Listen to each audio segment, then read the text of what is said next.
आज हम बात करते हैं सेलुलर रिस्पायरेशन मतलब कोशिकीय श्वसन की। कोशिकीय श्वसन क्या है? एक तरह की मेटाबॉलिक प्रोसेस है, एक तरह की उपापचय अक्रिया है। ये सभी कोशिकाओं में चलती रहती है और इसमें क्या है कि glucose molecules carbon dioxide, water और एटीपी के रूप में टूटता है। तो इसकी अगर हम सिंपल रिएक्शन की बात करें तो इसमें क्या है कि ग्लूकोज C6H12O6 ये ग्लूकोज मॉलिक्यूल्स है और ये क्या है कि ऑक्सीजन की उपस्थिति में, ठीक है, ये किसमें विखंडित होता है? कार्बन डाइऑक्साइड और जल, वाटर मॉलिक्यूल्स में, ठीक है, कार्बन डाइऑक्साइड और वाटर मॉलिक्यूल्स प्लस एटीपी। तो एक तरह की ये क्या है जनरल हमारी रिएक्शन हो गई कि इसमें क्या है कि glucose molecule carbon dioxide, water और एटीपी के मॉलिक्यूल में हमारा सिंप्लीफाई हो जाता है, किसकी उपस्थिति में? In the presence of oxygen.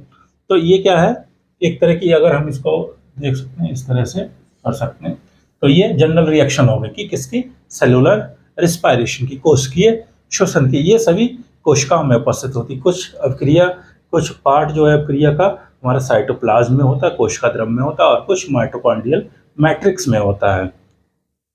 अगर हम सेलुलर रिस्पायरेशन की बात करें, सेलुलर रिस्पायरेशन की स्टेप्स की बात करें तो इसमें ग्लाइकोलाइसिस एक अभिक्रिया होती है और दूसरा टीसीए साइकिल होता है और थर्ड क्या है कि इसमें ऑक्सीडेटिव फास्फोराइलेशन। ऑक्सीडेटिव फास्फोराइलेशन का मतलब एटीपी का निर्माण होता है। एटीपी की सिंथेसिस होती है कहाँ? माइटोकॉन्ड्रियल मैट्रिक्स में।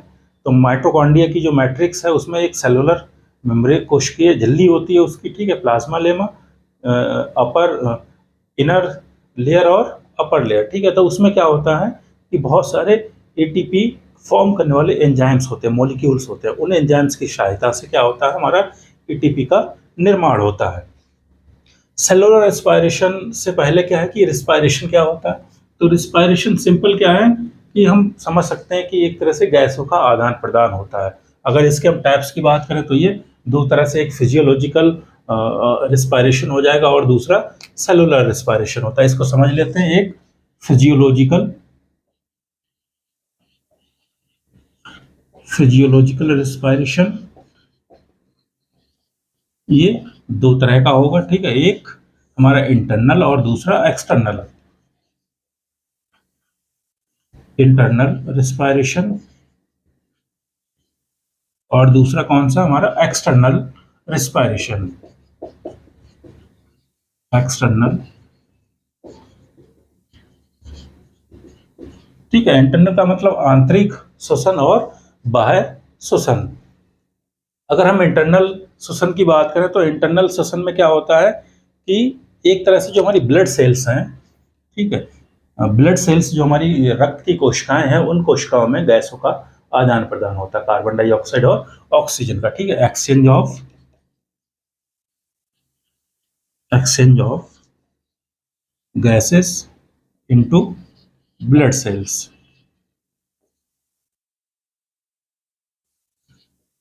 ठीक है। जो हमारी ब्लड रक्त की कोशिकाएं हैं उनमें कार्बन डाइऑक्साइड और हमारा ऑक्सीजन, इनका क्या होता है? आदान प्रदान होता है। तो उसको हम क्या बोलेंगे?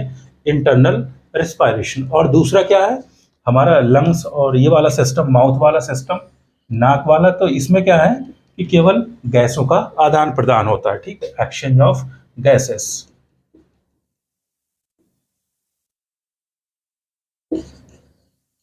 तो ये सिंपल, और इसको क्या बोलेंगे हम? ब्रीथिंग, जिसको हम क्या बोलते हैं? सांस लेना।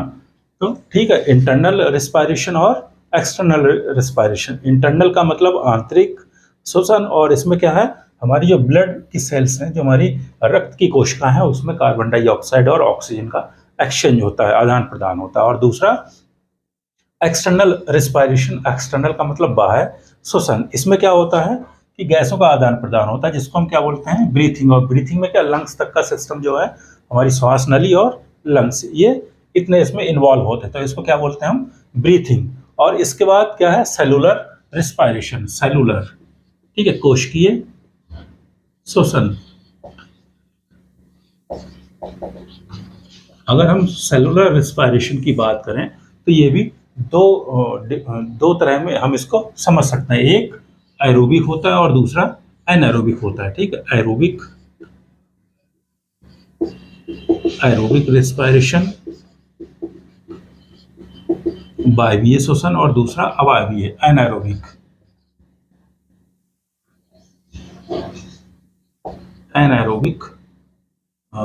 रिस्पायरेशन।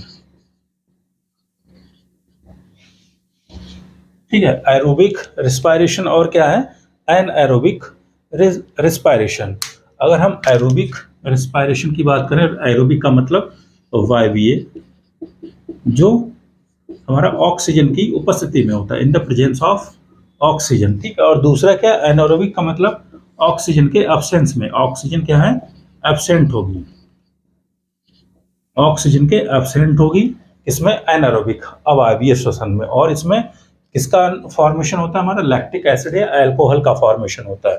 और एरोबिक रिस्पायरेशन, ये वाली रिएक्शन जो है, क्योंकि इसमें ऑक्सीजन की उपस्थिति है, ये क्या है, हमारा एरोबिक रिस्पायरेशन। ठीक है, एरोबिक ऑक्सीजन की प्रेजेंस वाला। तो सिंपल इसकी रिएक्शन क्या हो जाएगी, ये वाली, कि ग्लूकोज मॉलिक्यूल ऑक्सीजन की प्रेजेंस में कार्बन डाइऑक्साइड और वाटर मॉलिक्यूल में सिंप्लीफाई होता है और इन एनर्जी का निर्माण होता है। ये क्या एनर्जी है, ENERG। ठीक है, इसके बाद अगर हम एनारोबिक रिस्पायरेशन की बात करें, तो एनारोबिक रिस्पायरेशन में क्या होता है, लैक्टिक एसिड या फिर अल्कोहल का, अल्कोहल या फिर लैक्टिक एसिड, इसका फॉर्मेशन होता है। और इसकी अगर हम रिएक्शन की बात करें, तो इसकी रिएक्शन देख लेते हैं कि ग्लूकोज मॉलिक्यूल हमारा हो जाएगा और इसके बाद ऑक्सीजन की अनुपस्थिति होगी, इसमें क्या होगा, अल्कोहल का फॉर्मेशन होगा और कार्बन डाइऑक्साइड प्लस एनर्जी भी इसमें रिलीज होती है। एनर्जी का मतलब ATP। ठीक है, तो ये रिएक्शन क्या हो जाएगी हमारी एनारोबिक रिस्पायरेशन की, और इसको हम नॉर्मली क्या बोलते हैं, फर्मेंटेशन। ये क्या रिएक्शन क्या है, फर्मेंटेशन।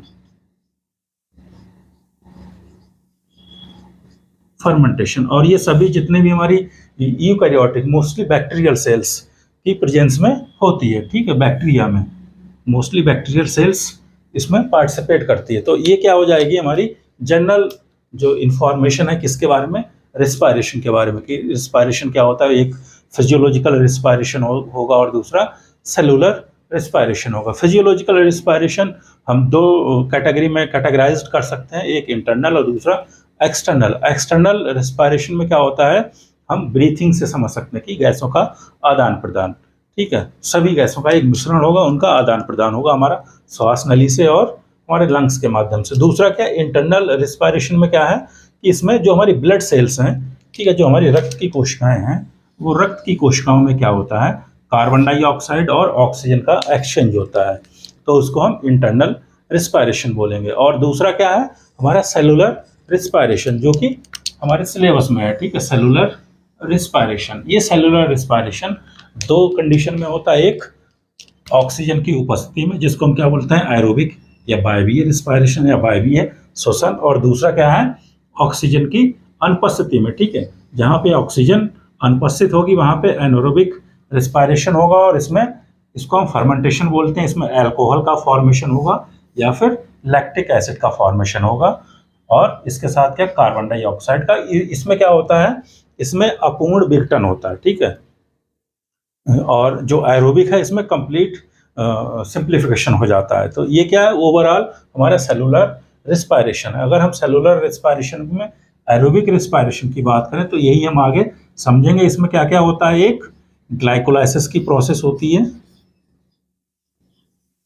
ग्लाइकोलाइसिस, और दूसरा हमारा TCA साइकिल, और तीसरी एक रिएक्शन क्या होती है, हमारी इलेक्ट्रॉन ट्रांसपोर्ट चेन, या फिर इसको क्या बोलते हैं, ऑक्सीडेटिव फास्फोराइलेशन। ऑक्सीडेटिव फास्फोराइलेशन मतलब ATP का निर्माण। तो ये तीन रिएक्शन किसमें होती हैं, हमारा एरोबिक रिस्पायरेशन में। इन तीनों को हम एक एक करके समझते हैं। तो सिंपली हम एक बार दोबारा देख लेते हैं कि रिस्पायरेशन क्या है। एक प्रोसेस है, मेटाबॉलिक प्रोसेस है, जिसमें हमारा क्या है कि गैसों का आदान प्रदान होता है। इस रेस्पायरेशन को हम दो तरह से समझ सकते हैं। एक इंटरनल फिजियोलॉजिकल रेस्पायरेशन होता है, जो कि हम दो ग्रुप में कैटेगराइज कर सकते हैं, एक इंटरनल, दूसरा एक्सटर्नल। और दूसरा क्या है, सेलुलर रेस्पायरेशन, जिसको हम कोशिकीय श्वसन बोलते हैं, जो कि कोशिका में होता है। इसको एरोबिक, एरोबिक का मतलब ऑक्सीजन की उपस्थिति होगी, और दूसरा एनारोबिक मतलब ऑक्सीजन एब्सेंट होगी, एब्सेंस ऑफ ऑक्सीजन। जब एब्सेंस ऑफ ऑक्सीजन होगी तो जो हमारा ग्लूकोज है इसका इनकम्प्लीट कंबशन होगा, ठीक है, मतलब इसका पूर्ण रूप से विघटन नहीं हो पाएगा, और ये अल्कोहल या फिर लैक्टिक एसिड का फॉर्मेशन करेगी और कार्बन डाइऑक्साइड और एनर्जी एटीपी का निर्माण करती है। जबकि हमारी जो एरोबिक रिस्पायरेशन है, ठीक है, इसमें क्या कि ऑक्सीजन की उपस्थिति में होगी, और इसमें ग्लूकोज मॉलिक्यूल्स ऑक्सीजन की उपस्थिति में कंप्लीट कंबशन हो जाता है। इसमें कार्बन डाइऑक्साइड, वाटर और एटीपी का फॉर्मेशन होता है। तो इस तरह से ये क्या है, हमारा एक ओवरव्यू हो गया किसका, सेलुलर रिस्पायरेशन का। इसके बाद हम ग्लाइकोलाइसिस समझते हैं, टीसीए साइकिल समझेंगे और ऑक्सीडेटिव फास्फोराइलेशन। सेलुलर रिस्पायरेशन के बाद हम बात करते हैं ग्लाइकोलाइसिस की। ग्लाइकोलाइसिस, ग्लाइकोलाइसिस क्या है, एक मेटाबॉलिक प्रोसेस है। ये मेटाबॉलिक प्रोसेस में हमारा ग्लूकोज मॉलिक्यूल, एक ग्लूकोज मॉलिक्यूल दो पायरुविक अम्ल के मॉलिक्यूल्स में कन्वर्ट होता है, ठीक है, और किसकी उपस्थिति में, ऑक्सीजन की प्रेजेंस में। अगर हम इसको ग्लाइकोलाइसिस की बात करें तो इसको हम ईएमपी पाथवे बोलते हैं। क्या, ईएमपी भी बोलते हैं, ठीक है। ईएमपी का मतलब एमडेन मेयर हॉफ, ठीक है, क्या, एमडेन मेयर हॉफ पाथवे, क्योंकि इसको एमडेन मेयर हॉफ जो साइंटिस्ट थे उन्होंने इसको सबसे पहले डिस्कवर किया था, किसको, ग्लाइकोलाइसिस को। और इस ग्लाइकोलाइसिस में क्या होता है कि ग्लूकोज मॉलिक्यूल, एक ग्लूकोज मॉलिक्यूल दो पायरुविक अम्ल के पायरुविक एसिड या पायरुवेट में कन्वर्ट होता है, ठीक है। ये सिंपल क्या है, हमारी ग्लाइकोलाइसिस की रिएक्शन है, और ये हमारी कोशिका के साइटोप्लाज्म में होती है। कहाँ होती है, साइटोप्लाज्म मतलब कोशिका द्रव्य में होती है।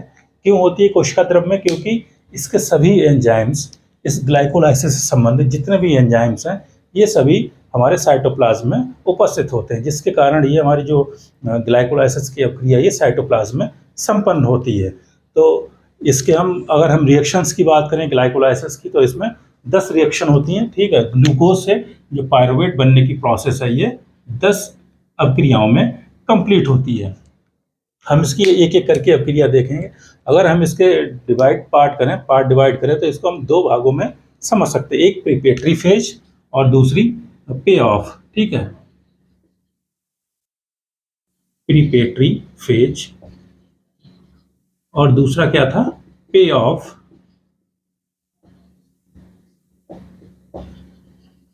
फेज, ठीक है। प्रीपेटरी फेज का मतलब ये है कि पहले की फेज, और इस फेज में एटीपी यूटिलाइज होते हैं, ठीक है। एटीपी क्या होंगे, यूटिलाइज्ड होंगे, 2 एटीपी, और इसमें 4 एटीपी रिलीज होंगे।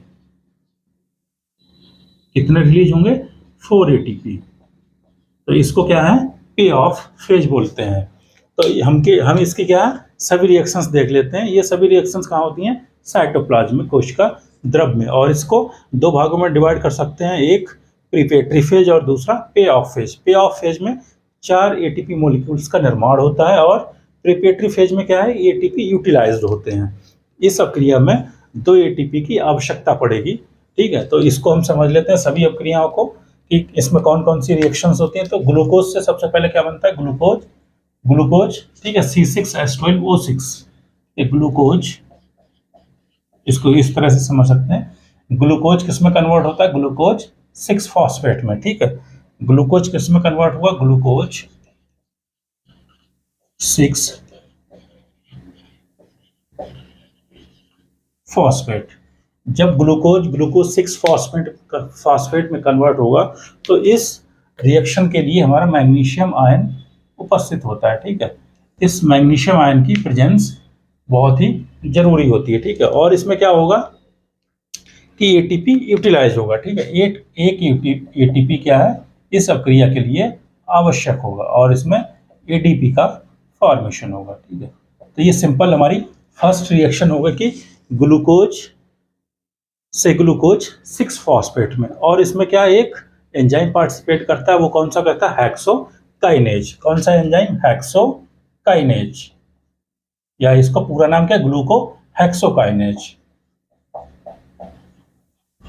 ठीक है। हेक्सोकाइनेज एंजाइम की उपस्थिति में ग्लूकोज 6 फॉस्फेट में कन्वर्ट होता है। ये ग्लूकोज की कौन सी रिएक्शन, फर्स्ट रिएक्शन। इसके बाद सेकंड रिएक्शन क्या है कि ग्लूकोज 6 फॉस्फेट फ्रक्टोज 6 फॉस्फेट में कन्वर्ट होता है, ठीक है। Glucose 6 phosphate glucose fructose 6 phosphate में कन्वर्ट होगा, फ्रक्टोज 6 फॉस्फेट में कन्वर्ट हो जाएगा, ठीक है। इसमें ग्लूकोज 6 फॉस्फेट फ्रक्टोज 6 फॉस्फेट ये क्या है, दोनों आइसोमर हैं। तो इसमें एंजाइम पार्टिसिपेट करेगा हमारा कौन सा, आइसोमरेज। कौन सा एंजाइम पार्टिसिपेट करेगा, आइसोमरेज एंजाइम की उपस्थिति में ग्लूकोज 6 फॉस्फेट से फ्रक्टोज 6 फॉस्फेट का हमारा निर्माण होता है। इसके बाद हम अगले रिएक्शन की बात करें कि फ्रक्टोज 6 फॉस्फेट से हमारे दो मॉलिक्यूल बनते हैं। एक मॉलिक्यूल बनता है कौन सा, फ्रक्टोज 1,6 बिसफॉस्फेट। क्या बनेगा, फ्रक्टोज 1,6 बिसफॉस्फेट, ठीक है। फ्रक्टोज 6 फॉस्फेट से क्या बनेगा, फ्रक्टोज 1,6 बिसफॉस्फेट। और इसमें क्या है कि इस प्रक्रिया में एटीपी यूटिलाइज होंगे, ठीक है। क्या होगा, एटीपी की आवश्यकता होगी, रिक्वायर्ड होंगे, और किसका फॉर्मेशन होगा, हमारा एडीपी और इनऑर्गेनिक फॉस्फेट मॉलिक्यूल का, ठीक है। और इसमें एंजाइम पार्टिसिपेट करता है फॉस्फोफ्रक्टोकाइनेज, ठीक है। बहुत ही इंपॉर्टेंट एंजाइम है ये, क्या, फॉस्फोफ्रक्टोकाइनेज। ये एक तरह से रेगुलेटरी एंजाइम का भी काम करता है, ठीक है। तो क्या, फ्रक्टोज 6 फॉस्फेट फॉस्फोफ्रक्टोकाइनेज एंजाइम की उपस्थिति में फ्रक्टोज 1,6 बिसफॉस्फेट में कन्वर्ट होता है और इसमें एटीपी यूटिलाइज होगा, ठीक है। अब इसके बाद हम बात करते हैं अगले स्टेप की। ये कौन सी रिएक्शन हो गई हमारी, ये फर्स्ट रिएक्शन ये हो गई, ठीक है। ये सेकेंड रिएक्शन हो गई, ये थर्ड रिएक्शन हो गई। अब हम बात करते हैं फोर्थ रिएक्शन की। उससे पहले क्या, हमारी ये फर्स्ट रिएक्शन है ये कैसी होती है, इरिवर्सिबल होती है, और जो थर्ड रिएक्शन है ये भी इरिवर्सिबल होगी। लेकिन ये क्या, ग्लूकोज 6 फॉस्फेट से फ्रक्टोज 6 फॉस्फेट का जो फॉर्मेशन है वो कैसा होता है, रिवर्सिबल होता है, ठीक है। मतलब फ्रक्टोज 6 फॉस्फेट से ग्लूकोज 6 फॉस्फेट का भी फॉर्मेशन हो सकता है, लेकिन ग्लूकोज 6 फॉस्फेट से ग्लूकोज का फॉर्मेशन नहीं हो सकता। इसको क्या बोलेंगे, इरिवर्सिबल। सेम इसी तरह से क्या है कि फ्रक्टोज 6 फॉस्फेट से फ्रक्टोज 1,6 बिसफॉस्फेट का निर्माण होगा, लेकिन फ्रक्टोज 1,6 बिसफॉस्फेट से फ्रक्टोज 6 फॉस्फेट का फॉर्मेशन नहीं हो सकता। इसको क्या बोलेंगे, इरिवर्सिबल रिएक्शन, अनुत्क्रमणीय अभिक्रिया। और ये कैसी, उत्क्रमणीय अभिक्रिया, मतलब ये एक्सचेंज होते रहेंगे आइसोमरेज एंजाइम की उपस्थिति में। इसके बाद जो हमारी फोर्थ रिएक्शन है वो क्या है कि फ्रक्टोज 6 फॉस्फेट, ये क्या है, 6 मॉलिक्यूल, इसमें क्या ये 6 मेंबर ये होता है, ठीक है। इसके बाद क्या है, ये दो भागों में टूटेगा, ठीक है। दो भागों में कौन कौन से, एक डाइहाइड्रोक्सी एसीटोन फॉस्फेट और दूसरा ग्लिसरल्डिहाइड 3 फॉस्फेट में।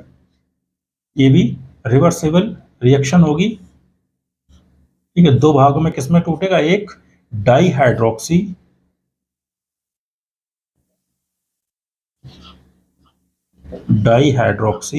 Acetone phosphate,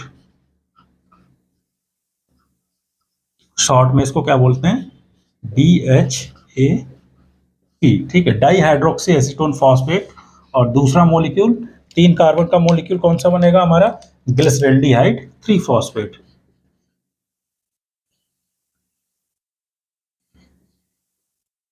glyceraldehyde 3 phosphate. ये दो मॉलिक्यूल का, इसको शॉर्ट में क्या बोलते हैं, 3P। ये दो मॉलिक्यूल का फॉर्मेशन होगा। और यहाँ पे कौन सा एंजाइम पार्टिसिपेट करता है? हमारा एल्डोलेज। कौन सा? एल्डोलेज। एल्डोलेज एंजाइम की उपस्थिति में fructose 6 phosphate, dihydroxy acetone phosphate और ग्लिसरल्डिहाइड 3 फॉस्फेट में कन्वर्ट होता है। ये रिएक्शन कौन सी हो गई? Fourth reaction. और ये भी कैसी होती है? रिवर्सेबल होती है। मतलब डाईहाइड्रोक्सी एसीटोन फॉस्फेट और ग्लिसरल्डिहाइड 3 फॉस्फेट मिलके हमारा फ्रक्टोज 1,6 फॉस्फेट का फॉर्मेशन कर सकते हैं। और इसके बाद पांचवी रिएक्शन क्या है कि dihydroxy acetone phosphate glyceraldehyde 3 phosphate का फॉर्मेशन कर सकते हैं और ग्लिसरल्डिहाइड 3 फॉस्फेट DHAP का फॉर्मेशन करता है। ये रिएक्शन भी हमारी रिवर्सेबल होती है। मतलब ये दोनों एक्सचेंज हो सकते हैं। और यहाँ भी कौन सा एंजाइम पार्टिसिपेट करेगा? हमारा आइसोमरेज। ठीक है, ये रिएक्शन कौन सी हो गई हमारी? पांचवी अपक्रिया। तो इस तरह से ये पांच जो रिएक्शन है ये किसकी फेज है? हमारी प्रीपेटरी फेज। ठीक है, प्रीपेटरी फेज में क्या है कि ATP का यूटिलाइज होता है। दो स्टेप हैं, एक फर्स्ट और थर्ड, जहाँ पे ATP यूटिलाइज होता है और ये दोनों इरिवर्सेबल रिएक्शंस होंगी। ठीक है, और तो क्या हो गया? प्रीपेटरी फेज। इसके बाद हमारा ग्लिसरल्डिहाइड 3 फॉस्फेट यहाँ से दो मोलिक्यूल हो जाएंगे क्योंकि DHAP भी इसमें कन्वर्ट हो जाएगा। ठीक है, तो ग्लूकोज से लेके हमारा फ्रक्टोज 1,6 बिस फॉस्फेट में क्या है? इसमें 6 कार्बन वाले मोलिक्यूल है। ये कितने हैं? 6 कार्बन का मोलिक्यूल। डाईहाइड्रोक्सी एसीटोन फॉस्फेट और ग्लिसरल्डिहाइड 3 फॉस्फेट क्या है? 3 कार्बन वाले मोलिक्यूल हैं। ये कितने हैं? 3 कार्बन का मोलिक्यूल और एक ये भी 3 कार्बन। C का मतलब कार्बन। ठीक है, 3 कार्बन मिलके 6 कार्बन, मतलब 2 मोलिक्यूल अब आगे चलेंगे। तो ग्लिसरल्डिहाइड 3 फॉस्फेट अब किसका निर्माण करता है? हमारा 1,3 बिस फॉस्फो ग्लिसरेट का। ठीक है, तो यहां से हम देख लेते हैं कि ग्लिसरल्डिहाइड 3 फॉस्फेट, इसको देख लेते हैं। ग्लिसरल्डिहाइड मतलब इसको शॉर्ट में लिख सकते हैं G3P, ग्लिसरल्डिहाइड 3 फॉस्फेट यहाँ पहुंच जाएगा। ठीक है, फिर इससे किसका फॉर्मेशन होगा? हमारा 1,3 बिस फॉस्फो ग्लिसरेट का। ठीक है, 1,3 बिस फॉस्फो ग्लिसरेट, 1,3 बिस फॉस्फो ग्लिसरेट का फॉर्मेशन हो जाएगा। ठीक है, और यहाँ पे क्या एक एंजाइम पार्टिसिपेट करता है हमारा डिहाइड्रोजिनेज। कौन सा एंजाइम पार्टिसिपेट करेगा? डिहाइड्रोजिनेज।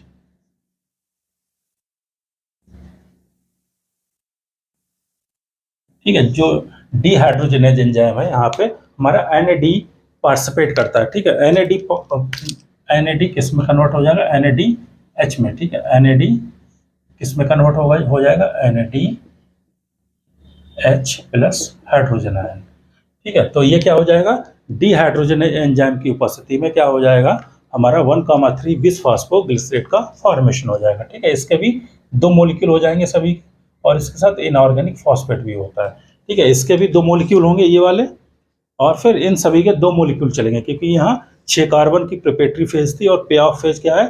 3 कार्बन की, इसलिए 2 मोलिक्यूल हो जाएंगे। 2 मोलिक्यूल के हिसाब से ये रिएक्शन चलेंगी। ठीक है, फिर 1,3 बिस फॉस्फो ग्लिसरेट से किसका फॉर्मेशन होता है? 1,3 फॉस्फो ग्लिसरेट का। ठीक है, ये रिएक्शन कौन सी हो गई? 6th रिएक्शन, छठी रिएक्शन हो गई। अब 7वीं अपक्रिया कैसी होगी? इरिवर्सेबल अपक्रिया होगी और इसमें 3 फॉस्फो ग्लिसरेट का फॉर्मेशन होगा। 3 फॉस्फो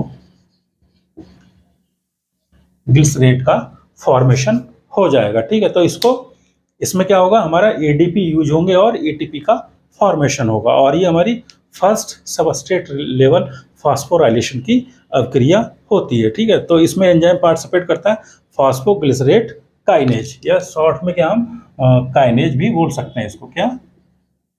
काइनेज या फॉस्फोग्लिसरेट काइनेज। और इसमें क्या होगा? हमारा ADP मोलिक्यूल इसमें कन्वर्ट हो जाएगा ATP मोलिक्यूल में। ठीक है, यहाँ भी ATP का निर्माण होगा, और यही अपक्रिया क्या है कि फर्स्ट फॉस्फोराइलेशन स्टेप होता है। ये क्या है? फर्स्ट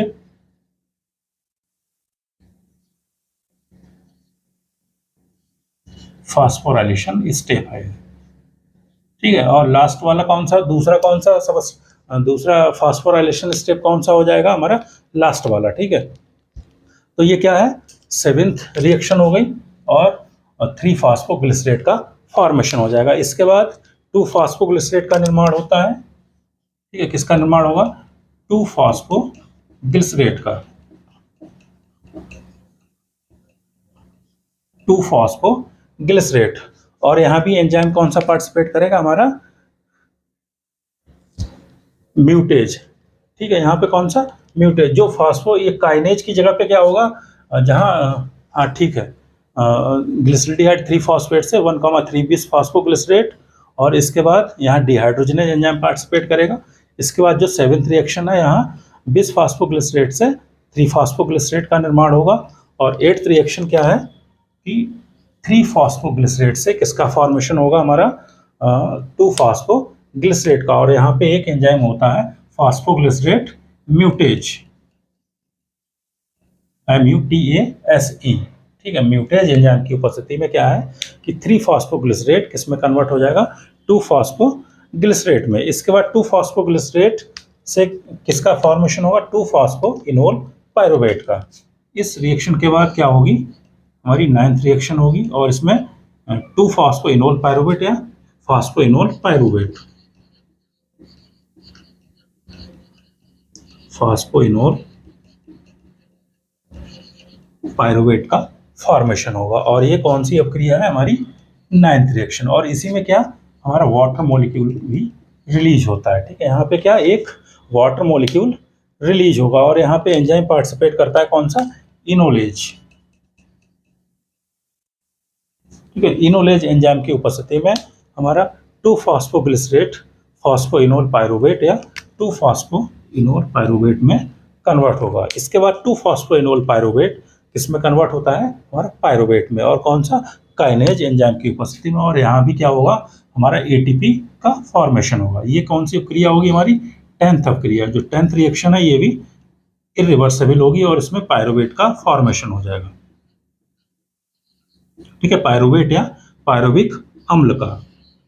और इसमें क्या है कि हमारा ADP यूज होगा, ADP प्लस इनऑर्गेनिक फॉस्फेट, और ATP का निर्माण हो जाएगा। और एंजाइम कौन सा पार्टिसिपेट करेगा, हमारा काइनेज। ठीक है, कौन सा, काइनेज एंजाइम की उपस्थिति में क्या होगा, हमारा पायरुवेट का फॉर्मेशन होगा। ठीक है, और यहाँ भी क्या है, 2 मॉलिक्यूल होंगे इसके, 2 ATP का फॉर्मेशन होगा। तो इस तरह से ये क्या है, हमारे ग्लूकोज मॉलिक्यूल से पायरुवेट अम्ल का या पायरुविक एसिड का फॉर्मेशन हो जाता है। तो इस तरह से ये हमारी कौन सी फेज हो गई, लास्ट वाली, जो 5 स्टेप है, ये कौन सी कहलाएगी, पे ऑफ फेज। और इसमें 4 ATP का निर्माण होता है, 1, 2 स्टेप, 7th स्टेप में 2 ATP, और जो 10th स्टेप है इसमें भी 2 ATP का फॉर्मेशन होगा। तो ये क्या है, इस तरह से क्या है, हमारा ग्लाइकोलाइसिस की अपक्रिया कंप्लीट होगा। और ये ग्लाइकोलाइसिस की अपक्रिया कहाँ पे होती है, हमारी साइटोप्लाज्म में। और ये कौन सी कहलाएगी, फर्स्ट सबस्ट्रेट लेवल फास्फोराइलेशन हो जाएगा। और ये वाली अपक्रिया कौन सी है, सेकेंड सबस्ट्रेट लेवल फास्फोराइलेशन हो जाएगा। ठीक है, second first substrate level phosphorylation, और ये 10th अपक्रिया क्या हो जाएगी, सेकेंड ऑक्सीडेटिव फास्फोराइलेशन का मतलब यहाँ पे ATP का निर्माण होता है। तो इस तरह से हमारा ग्लूकोज से 10 अपक्रियाओं के बाद क्या बना, 2 मॉलिक्यूल पायरुविक एसिड के या फिर पायरुवेट के बन गए हैं। तो इस तरह से ये क्या हो गया, हमारा ग्लाइकोलाइसिस कंप्लीट हो गया। इसके बाद जो हमारा पायरुवेट है ये कहाँ चलेगा, कहाँ जाएगा, हमारा माइटोकॉन्ड्रियल मैट्रिक्स में, जहाँ पे हमारा एक PDH कॉम्प्लेक्स, मतलब PDH कॉम्प्लेक्स पायरुवेट डिहाइड्रोजनेज के द्वारा क्या बनेगा, एसिटाइल कोएंजाइम A, और उसके बाद ये एसिटाइल कोएंजाइम A मैट्रिक्स में पहुंचेगा, माइटोकॉन्ड्रियल मैट्रिक्स में, वहाँ हमारी TCA की साइकिल चलेगी। अगले स्टेप की सेलुलर रेस्पिरेशन का सेकेंड स्टेप क्या है, क्रेब्स साइकिल, TCA साइकिल या फिर citric acid cycle. Citric acid cycle, ये कौन सा स्टेप है, सेकंड काय का, हमारा सेलुलर रेस्पिरेशन का, कोशिकीय श्वसन का, जिसमें हमारा कार्बन डाइऑक्साइड का और वाटर का फॉर्मेशन होता है। तो अगर हम क्रेब्स साइकिल की बात करें तो क्रेब्स साइकिल से पहले हमने क्या पढ़ा है, ग्लाइकोलाइसिस। ग्लाइकोलाइसिस में क्या था कि जो हमारा ग्लूकोज है, ये ग्लूकोज से किसका फॉर्मेशन हुआ था, हमारा पायरुविक अम्ल का या पायरुवेट का। ठीक है, एक से हमारे 2 पायरुविक अम्ल के मॉलिक्यूल बने थे 10 अभिक्रियाओं के बाद। ये पायरुविक अम्ल या पायरुवेट सीधे हमारा टीसीए साइकिल में इंसर्ट नहीं करता। ये कैसे जाता है हमारा, इससे पहले क्या है, किसका फॉर्मेशन होता है, एसिटाइल कोएंजाइम ए का। फिर ये एसिटाइल कोएंजाइम ए कहाँ पहुंचता है, हमारा माइटोकॉन्ड्रियल मैट्रिक्स में, जहाँ पे क्या होती है हमारी ग्लाइकोलाइज वो टीसीए साइकिल चलती है। ठीक है, तो इसको हम समझ लेते हैं, किस तरह से समझेंगे। अगर हम सेल की स्ट्रक्चर देखें तो हमारी ये सेल हो गई, कोई सी भी सेल हो गई। ठीक है, प्लांट सेल में क्या होगा, सेल वॉल होगी, इसके बाद हमारा न्यूक्लियस होगा, और क्या होगा, मेन क्या है, हम किसके बारे में पढ़ रहे हैं, हम रेस्पिरेशन के बारे में, तो इसमें क्या होगा, माइटोकॉन्ड्रिया होगा। ठीक है, तो जो हमारी ग्लाइकोलाइसिस की अभिक्रिया थी ग्लूकोज से पायरुवेट, ये हमारी साइटोप्लाज्म में बनी। ठीक है, ग्लूकोज से जो पायरुवेट है ये कहाँ बना, हमारा साइटोप्लाज्म में। ठीक है, ये क्या है, साइटोप्लाज्म। लेकिन जो हमारा टीसीए साइकिल या क्रेब्स चक्र है, ये कहाँ चलता है, हमारा इस माइटोकॉन्ड्रियल मैट्रिक्स में। तो ये पायरुवेट डायरेक्ट इसमें ट्रांसफर नहीं करता है, किसके द्वारा करता है, हमारा एसिटाइल कोएंजाइम ए। तो यहाँ जब ये पहुँचता है तो इसका किसका फॉर्मेशन होता है, किसमें कन्वर्ट होता है, ये सबसे पहले एसिटाइल कोएंजाइम ए में। फिर ये एसिटाइल कोएंजाइम ए यहाँ इस माइटोकॉन्ड्रियल मैट्रिक्स में हमारा क्रेब्स चक्र में सर्कुलेट हो जाता है। ठीक है, इसको हम एम्फीबॉलिक बोलते हैं कि इसमें कैटाबॉलिक और एनाबॉलिक दोनों तरह की अभिक्रियाएं होती हैं। ठीक है, तो ये समझे कि ग्लाइकोलाइसिस इस हमारा साइटोप्लाज्म में होगी, और जो क्रेब्स चक्र है ये कहाँ होगा, हमारा टीसीए साइकिल। और यहीं टीसीए साइकिल में बहुत सारे एटीपी के फॉर्मेशन करने के लिए एंजाइम्स होते हैं, जहाँ और यहीं पे क्या होता है, हमारा एटीपी का फॉर्मेशन होता है। इस तरह से समझ सकते हैं, ये हमारी आउटर मेम्ब्रेन हो जाएगी, ये हमारी इनर मेम्ब्रेन हो जाएगी, क्या की, माइटोकॉन्ड्रिया की। और इसी यहाँ क्या होगा, हमारा टीसीए चक्र चलेगा, और इसी में क्या होता है, एटीपी के फॉर्मेशन के लिए बहुत सारे कॉम्प्लेक्स एंजाइम्स होते हैं, जहाँ क्या होता है, एटीपीएज एंजाइम होता है। कौन सा, एटीपीएज। ये एटीपीएज एंजाइम किसका फॉर्मेशन करेगा, एटीपी का। तो ये माइटोकॉन्ड्रियल मैट्रिक्स में बनता है, और इसीलिए इसको हम माइटोकॉन्ड्रिया को क्या बोलते हैं, power house of the cell. क्यों, क्योंकि इसमें एटीपी का एनर्जी का फॉर्मेशन होता है। इसमें क्या होता है, ऑक्सीडेटिव फास्फोराइलेशन होता है, ऑक्सीडेटिव फास्फोराइलेशन, और एक होता है फोटोफास्फोराइलेशन। फोटोफास्फोराइलेशन कहाँ होता है, हमारा क्लोरोप्लास्ट में होता है, वहाँ भी एटीपी का फॉर्मेशन होता है, उसको क्या बोलता है हम, फोटोफास्फोराइलेशन। कहाँ, क्लोरोप्लास्ट वाले में। और जो माइटोकॉन्ड्रिया में होता है ये कहाँ, किसको बोलते हैं, इसको ऑक्सीडेटिव फास्फोराइलेशन। क्या होगा इसको, ऑक्सीडेटिव फास्फोराइलेशन। ठीक है, और जो क्लोरोप्लास्ट में होगा उसको फोटोफास्फोराइलेशन बोलेंगे। तो इसको हम समझने के लिए क्या, सबसे पहले हम जो हमारा एसिटाइल कोएंजाइम ए है इसका फॉर्मेशन देख लेते हैं कि एसिटाइल कोएंजाइम ए का फॉर्मेशन कैसे होता है। ठीक है, तो ये हमारा पायरुवेट है, ये पायरुवेट से किसका फॉर्मेशन होगा, हमारा सबसे पहले एसिटाइल कोएंजाइम ए का। और एक एंजाइम होता है पायरुवेट डिहाइड्रोजनेज, जिसको हम क्या बोलते हैं, पीडीएच कॉम्प्लेक्स। ठीक है, इस पीडीएच कॉम्प्लेक्स में 3 एंजाइम्स होते हैं। ठीक है, उन 3 एंजाइम्स की सहायता से 5 स्टेप में पायरुवेट से एसिटाइल कोएंजाइम ए का फॉर्मेशन होता है। और इसमें क्या होता है, NADH का फॉर्मेशन होता है, और हमारा CoASH यूटिलाइज होते हैं ये। और किसका फॉर्मेशन होगा, हमारा यहाँ CO2 निकलेगी, और NADH और H पॉजिटिव। ये इतने प्रोसेस होते हैं, और इसमें मैग्नीशियम आयन की उपस्थिति होती है। तो ये क्या है कि इस पीडीएच कॉम्प्लेक्स की सहायता से जो हमारा पायरुविक अम्ल बना है, पायरुवेट बना, ये एसिटाइल कोएंजाइम ए में कन्वर्ट होता है। और यहाँ इसको हम, इस प्रोसेस को बोलते हैं डीकार्बोक्सिलेशन।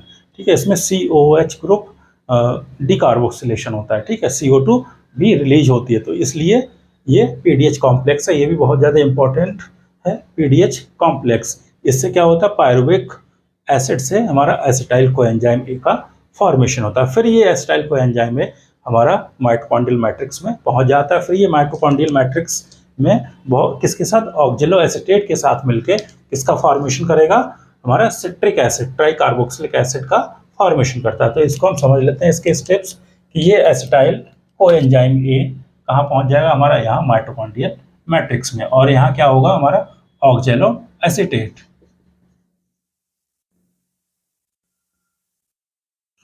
ऑक्जेलो एसीटेट की सहायता से ये एसिटाइल कोएंजाइम ए मिलेगा और किसका फॉर्मेशन करेगा, सिट्रेट का। किसका फॉर्मेशन करेगा, सिट्रेट,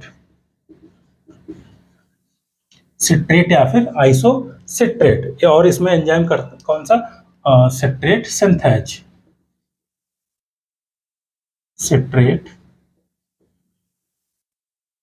सिंथेज एंजाइम की उपस्थिति में हमारा ऑक्जेलो एसीटेट किसका फॉर्मेशन करता है, सिट्रेट का। और ये फिर सिट्रेट एकोनिटेज एंजाइम की उपस्थिति में किसका फॉर्मेशन करेगा, आइसो सिट्रेट। ठीक है, ये किसका फॉर्मेशन करेगा, आइसो सिट्रेट का। और कौन सा एंजाइम पार्टिसिपेट करेगा, एकोनिटेज।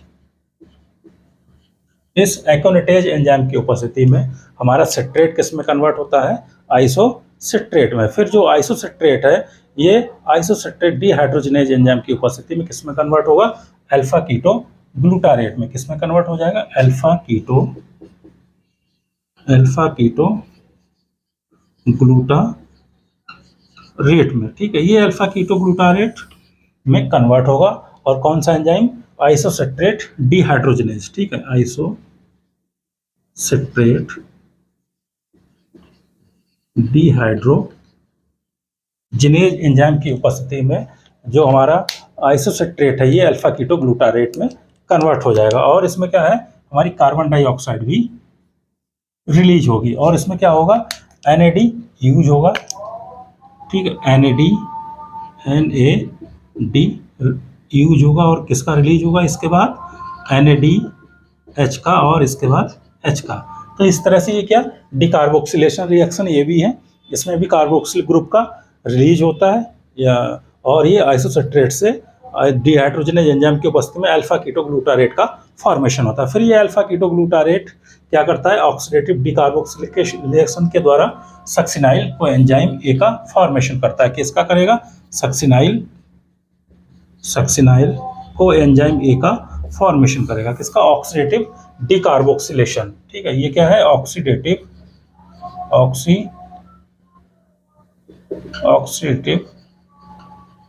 डिकार्बोक्सिलेशन। यहाँ भी CO2 या कार्बोक्सिल ग्रुप रिलीज होता है। ठीक है, तो ये क्या हो जाएगा, ऑक्सीडेटिव डिकार्बोक्सिलेशन के द्वारा क्या होगा, सक्सिनाइल कोएंजाइम ए का फॉर्मेशन। और यहाँ पे डीहाइड्रोजनेज एंजाइम पार्टिसिपेट करता है। कौन सा, डीहाइड्रोजिनेज एंजाइम यूटिलाइज होगा। और यहाँ ये कौन सी रिएक्शन कहलाएगा, डिकार्बोक्सिलेशन की क्रिया होगी। और यहाँ पे हमारा जो CoASH यूटिलाइज हुआ था कहाँ पे, PDH कॉम्प्लेक्स में, यहाँ पे रिलीज हो जाएगा। ठीक है, तो ये क्या है, NAD पॉजिटिव किस में कन्वर्ट होगा हमारा, ये निकल जाएगा NADH और H पॉजिटिव में। ठीक है, तो इस तरह से ये किसका फॉर्मेशन हो गया, हमारा सक्सिनाइल कोएंजाइम ए का।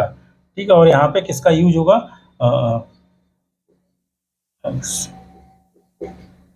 कोएंजाइम ए SH, ये भी यहाँ पे यूटिलाइज होता है। और इसके बाद सक्सिनाइल कोएंजाइम ए का फॉर्मेशन हो जाएगा। इसके बाद अल्फा कीटो ग्लूटारेट से किसका फॉर्मेशन होगा, सक्सिनाइल कोएंजाइम ए। ये अपक्रिया क्या है, ऑक्सीडेटिव डिकार्बोक्सिलेशन। और डिकार्बोक्सिलेशन अपक्रिया में क्या होगा, हमारा CO2 भी रिलीज होगी। ठीक है, CO2 भी डिकार्बोक्सिलेशन होगा, कार्बोक्सिल ग्रुप भी रिलीज होगा। और ये डीहाइड्रोजनेज एंजाइम की उपस्थिति में सक्सिनाइल कोएंजाइम ए का फॉर्मेशन होगा। फिर सक्सिनाइल कोएंजाइम ए किसका फॉर्मेशन करता है, सक्सिनेट का। ठीक है, किसका, सक्सिनेट का फॉर्मेशन करेगा। और ये हमारी फास्फोराइलेशन अपक्रिया होगी। कौन सी, substrate level phosphorylation, substrate level phosphorylation अपक्रिया के द्वारा हमारा क्या, GTP का फॉर्मेशन होगा। GDP यूटिलाइज होगा, जीडीपी प्लस इनऑर्गेनिक फॉस्फेट, और ये सबस्ट्रेट लेवल फास्फोराइलेशन होगा। ठीक है, सक्सिनाइल को एंजाइम ए से हमारा सक्सिनेट का फॉर्मेशन होगा और इस प्रक्रिया को हम सबस्ट्रेट लेवल फास्फोराइलेशन बोलेंगे, और इसमें जीडीपी यूटिलाइज होगा और जीटीपी का फॉर्मेशन करता है। और यहाँ पे एंजाइम थायोकाइनेज, काइनेज मैंने बताया था कि काइनेज जहाँ भी होगा तो वहाँ हमारा फास्फोराइलेशन की अभिक्रिया होगी, या तो एटीपी का फॉर्मेशन होगा या एडीपी का फॉर्मेशन होगा। तो इस अभिक्रिया के द्वारा क्या बना, सबस्ट्रेट लेवल फास्फोराइलेशन के बाद द्वारा सक्सिनेट, फिर सक्सिनेट से क्या बनता है हमारा फ्यूमरेट। सक्सिनेट से किसका फॉर्मेशन होगा, फ्यूमरेट का, और ये फ्यूमरेट का फॉर्मेशन क्या डिहाइड्रोजनेज एंजाइम की उपस्थिति में होगा। क्या होगा, डिहाइड्रोजनेज एंजाइम की उपस्थिति में सक्सिनेट फ्यूमरेट में कन्वर्ट होता है, और यहाँ F A D positive utilize होगा और FADH प्लस H का फॉर्मेशन होगा। ठीक है, तो ये अभिक्रिया डिहाइड्रोजनेशन। फिर फ्यूमरेट से किसका फॉर्मेशन होगा, फ्यूमरेट से मैलेट का। ठीक है, फ्यूमरेट से किसका फॉर्मेशन हो जाएगा, मैलेट का, या मैलिक एसिड का, मैलेट। और इस मैलेट से किसका फॉर्मेशन होता है हमारा ऑक्जेलो एसीटेट का। तो इस तरह से ये हमारी सिट्रिक एसिड साइकिल की अभिक्रिया हो जाएगी। ठीक है, तो फ्यूमरेट से जो मैलेट का फॉर्मेशन है, ये यहाँ पे वाटर मॉलिक्यूल भी यूटिलाइज होगा और यहाँ फ्यूमरेज एंजाइम पार्टिसिपेट करेगा। कौन सा एंजाइम, फ्यूमरेज। ठीक है, और फिर ये फ्यूमरेज से मैलेट का, और मैलेट किस में कन्वर्ट हो जाएगा हमारा ऑक्जेलो एसीटेट में, और यहाँ डिहाइड्रोजनेज एंजाइम पार्टिसिपेट करेगा। कौन सा, डिहाइड्रोजनेज एंजाइम पार्टिसिपेट करेगा। जहाँ भी डिहाइड्रोजनेज होता है तो वहाँ क्या NAD या फिर डिहाइड्रोजनेशन होता है। ठीक है, तो यहाँ क्या होगा, डिहाइड्रोजनेशन की अभिक्रिया होगी। यहाँ पे NAD पॉजिटिव किस में कन्वर्ट हो जाएगा, NADH और H में। तो ये इस तरह से हमारा TCA साइकिल कंप्लीट होता है। ठीक है, किसका फॉर्मेशन हो जाएगा, हमारा ऑक्जेलो एसीटेट का। ठीक है, दोबारा इसको देख लेते हैं। सिट्रिक एसिड साइकिल डायरेक्ट हमारा कहाँ चलता है, माइटोकॉन्ड्रियल मैट्रिक्स में। ठीक है, और माइटोकॉन्ड्रियल मैट्रिक्स में चलने से पहले जो हमारा पायरुवेट बना ग्लाइकोलाइसिस के द्वारा, ये एसिटाइल को एंजाइम ए में कन्वर्ट होता है, किसके, PDH कॉम्प्लेक्स की उपस्थिति में। पायरुवेट डिहाइड्रोजनेज एंजाइम है जिसके 3 सब यूनिट्स होते हैं, 3 एंजाइम्स होते हैं, और इसमें क्या होता है, pyruvic acid acetyl co enzyme A में कन्वर्ट होगा। फिर acetyl co enzyme A citrate synthase enzyme की उपस्थिति में ऑक्जेलो एसीटेट के साथ मिलकर सिट्रेट का फॉर्मेशन करता है। फिर सिट्रेट एक्योनेटेज एंजाइम की उपस्थिति में आइसोसिट्रेट का फॉर्मेशन करेगा।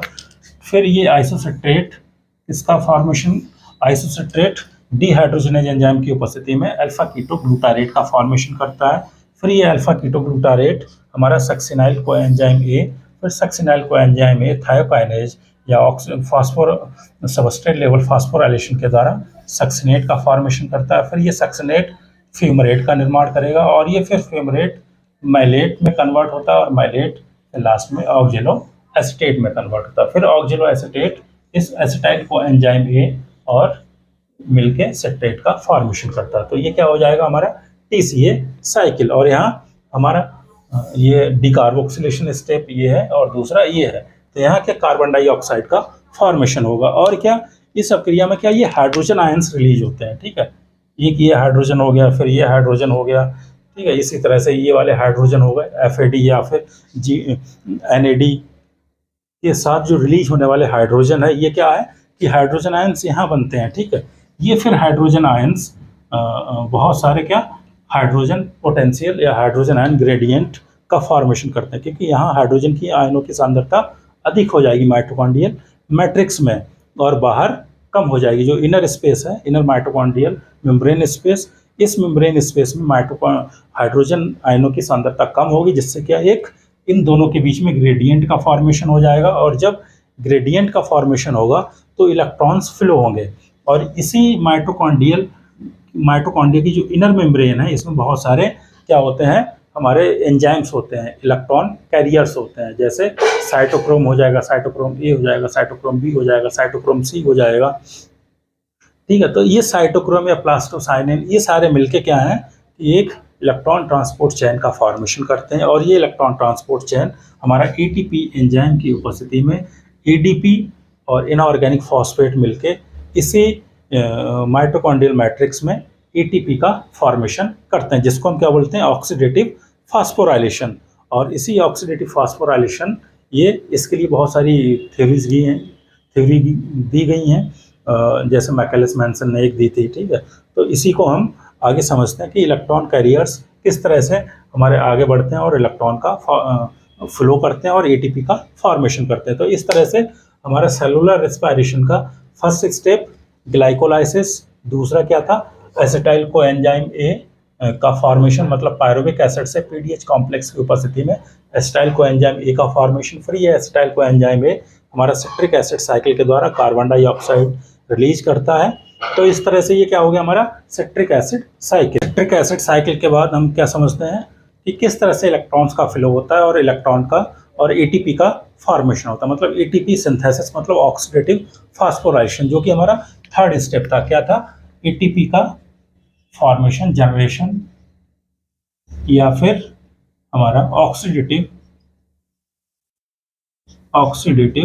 फास्फोराइलेशन, ठीक है। मैंने अभी समझाया था क्या कि किस तरह से यह क्रिया माइटोकॉन्ड्रियल मैट्रिक्स में संपन्न होती है, ठीक है। हमारा सेल हो गई, ठीक है, ये सेल की स्ट्रक्चर, इसमें न्यूक्लियस होगा, केंद्रक होगा, बहुत सारे सभी कोशिकांग होंगे, और इसके साथ क्या होगा हमारा माइटोकॉन्ड्रिया होगा, ठीक है। ये माइटोकॉन्ड्रियन या माइटोकॉन्ड्रिया, इसमें क्या होगा टीसीए साइकिल, और इसी में क्या होगा बहुत सारे एंजाइम कॉम्प्लेक्स, जैसे इलेक्ट्रॉन कैरियर्स। इलेक्ट्रॉन कैरियर्स का मतलब जिनकी सहायता से इलेक्ट्रॉन्स फ्लो होते हैं, जैसे यूवी कीनोन, क्या यूवी कीनोन, या फिर साइटोक्रोम बी, साइटोक्रोम सी, या फिर साइटोक्रोम ए3। तो ये साइटोक्रोम ये क्या है, इलेक्ट्रॉन कैरियर हो जाएंगे। इन इलेक्ट्रॉन कैरियर के माध्यम से ये इलेक्ट्रॉन यहाँ फ्लो होंगे, किसके द्वारा, हाइड्रोजन ग्रेडियंट, ठीक है। इसके 2-3 कंफर्म थ्योरी दी गई थी, जैसे केमिकल कपलिंग, ठीक है,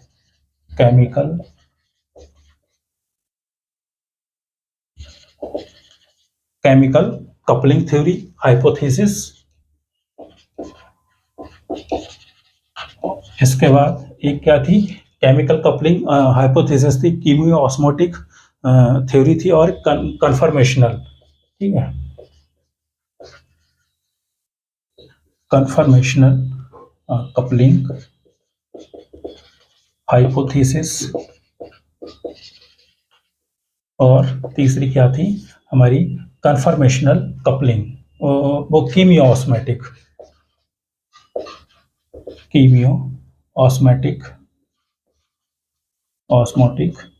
कपलिंग हाइपोथेसिस, ठीक है। ये किसने दी थी, chemiosmotic coupling hypothesis, Michaelis Menten ने, ठीक है।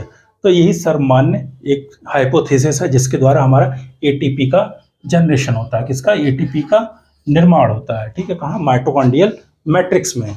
यहाँ कौन सा एंजाइम होगा हमारा, एटीपीएच, कौन सा होगा, एटीपीएच, या फिर F0F1 पार्टिकल, ठीक है। ये क्या होता है हमारा, इसी जो माइटोकॉन्ड्रियल मैट्रिक्स में है इसी में उपस्थित होता है। इसके बहुत सारी सब यूनिट्स होती हैं, अल्फा होती है, बीटा होती है, गामा होती है, सी होती है, A3 होती हैं, ठीक है। इसको हम अलग से, एटीपीएच एक कॉम्प्लेक्स एंजाइम कॉम्प्लेक्स होता है जिसमें लगभग 8 हमारा सब यूनिट्स मिलके बनाती हैं। तो ये क्या होगी, कीमियो ऑस्मोटिक जो कपलिंग हाइपोथेसिस है, ये सर्वमान्य हाइपोथेसिस है किसके, एटीपी के निर्माण के लिए। तो एटीपी का निर्माण क्या है कि बहुत सारे हमारे इलेक्ट्रॉन कैरियर होंगे। इन इलेक्ट्रॉन कैरियर को हम अगर हम समझें, इस किस तरह से समझ सकते हैं, इस तरह से कि हमारा पायरुवेट का फॉर्मेशन होगा, ठीक है। ये पायरुवेट किसका फॉर्मेशन करता है, हमारा एसिटाइल कोएंजाइम ए का, ठीक है। ये एसिटाइल कोएंजाइम ए हमारा क्या, टीसीए साइकिल, ठीक है। किसका निर्माण करेगा, सिट्रेट का। सिट्रेट किसका फॉर्मेशन करता है, आइसोसिट्रेट का, आइसोसिट्रेट अल्फा कीटो ग्लूटारेट का, अल्फा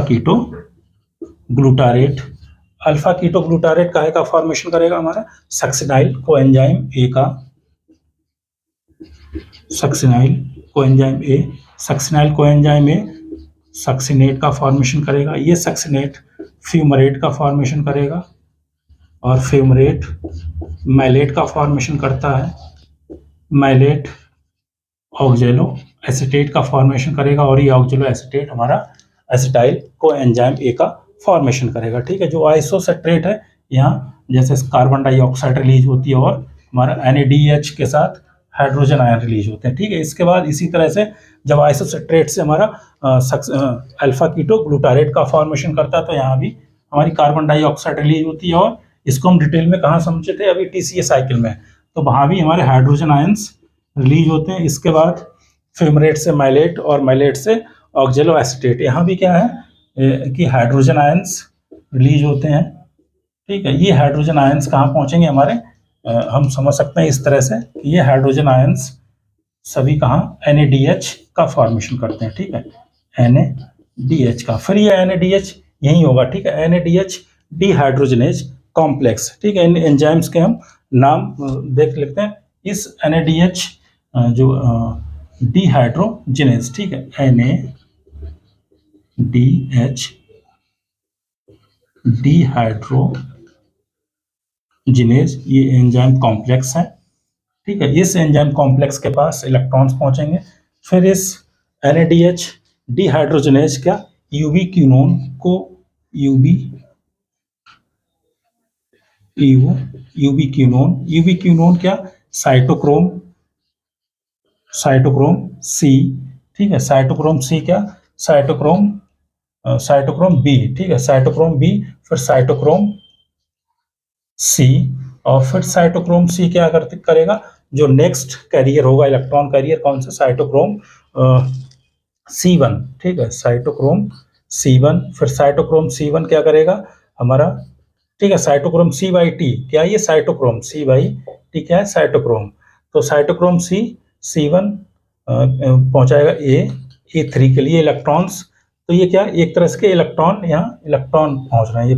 ठीक है, ये इलेक्ट्रॉन कैरियर से इलेक्ट्रॉन एक कॉम्प्लेक्स से दूसरे कॉम्प्लेक्स में पहुंचाते हैं और इसी के साथ क्या हमारा जो हाइड्रोजन है, ठीक है, ये हाइड्रोजन आगे बढ़ते जाएंगे इलेक्ट्रॉन्स प्रोटॉन के रूप में और ये हाइड्रोजन हमारा ऑक्सीजन के साथ मिलके एक वाटर मॉलिक्यूल का फॉर्मेशन करते हैं। तो हमारा कार्बन डाइऑक्साइड का फॉर्मेशन कहाँ होता है TCA साइकिल में, और वाटर मॉलिक्यूल का इलेक्ट्रॉन ट्रांसपोर्ट चेन के बाद जो प्रोटॉन ग्रेडियंट का फॉर्मेशन होगा उसके बाद हमारा वाटर का मॉलिक्यूल का फॉर्मेशन होता है। और हमने ओवरऑल रिएक्शन क्या समझी थी कि हमारा C6H12O6 ग्लूकोज ऑक्सीजन की उपस्थिति में CO2, ठीक है, CO2 प्लस H2O और ATP का फॉर्मेशन करता है। ठीक है, तो CO2 TCA साइकिल में, H2O इलेक्ट्रॉन ट्रांसपोर्ट चेन में और ATP हमारा ग्लाइकोलाइसिस में इनका फॉर्मेशन होता है। तो इस तरह से ये हमारी सेलुलर रेस्पिरेशन की अभिक्रिया कंप्लीट होती है।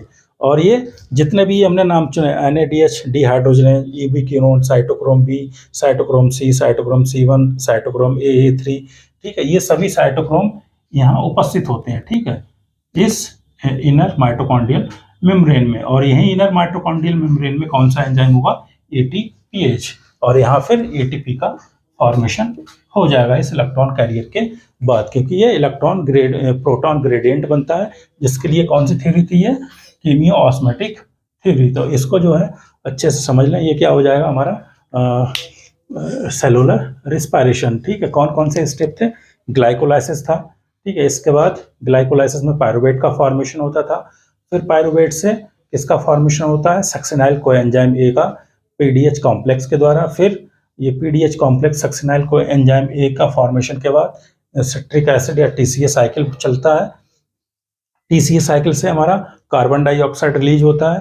ठीक है, ये कार्बन डाइऑक्साइड इसके साथ हाइड्रोजन आयंस। ठीक है, ग्लाइकोलाइसिस में भी बहुत सारे जहाँ भी डिहाइड्रोजनेज एंजाइम होता है वहाँ हाइड्रोजन आयन रिलीज होता है। तो ग्लाइकोलाइसिस में भी बहुत सारे हाइड्रोजन आयन रिलीज हुए थे और इस TCA साइकिल में भी हाइड्रोजन आयन रिलीज हुए और ये हाइड्रोजन आयन यहाँ रिलीज होंगे। ठीक है, ये हाइड्रोजन आयन जब यहाँ सांद्रता इसकी माइटोकॉन्ड्रियल मैट्रिक्स में हाइड्रोजन आयनों की सांद्रता अधिक हो जाएगी और यहाँ पे कम, तो एक ग्रेडियंट फॉर्मेशन हो जाएगा।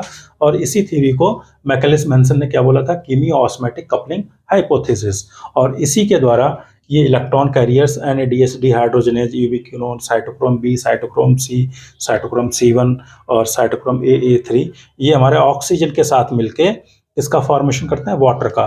तो ये, और इसके बाद जब ये इलेक्ट्रॉन प्रोटॉन कैरियर इलेक्ट्रॉन्स का ट्रांसफर हो जाएगा तो लास्ट में किसका फॉर्मेशन हुआ, हमारा ATP का निर्माण हो जाता है। तो इस तरह से ये हमारा सेलुलर रेस्पिरेशन कंप्लीट हो गया।